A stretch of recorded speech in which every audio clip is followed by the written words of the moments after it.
देखिए भाई के कितना बुझाता है। बहन के जब शादी होता है तो गाना सुनिएगा, भाई बहन के कन्यादान के गाना है।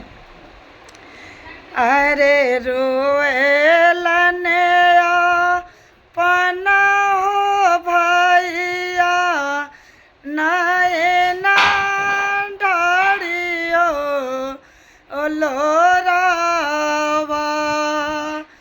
अरे रोएलने पना हो भैया नैना ढाड़ियो ओ लोरावा।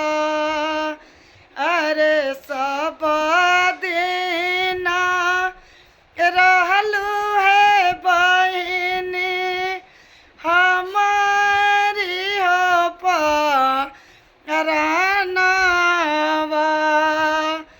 अरे सब दिना रहलू है बहिनी हमारी हो परानावा। अरे आजू काहे बैठलू है बहिनी विदेशी आके हो संघावा। अरे आजू काहे बैठलू है बहिनी विदेशी आके हो संघावा।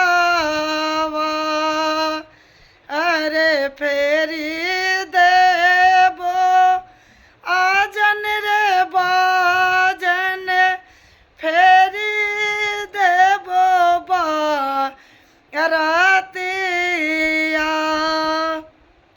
अरे फेरी देबो आजन रे बाजन फेरी देबो बारातिया। अरे हम नाही जाए हो देबो एहन सुंदर बहिनिया। अरे हम नाही जाई रे देबो एहन सुंदर बहिनिया। अरे फेरी देबो इंगर रे सिंदूर फेरी देबो दुल्हावा। अरे फेरी देबो इंदर रे सिंदूर फेरी देबो दुल्हावा। अरे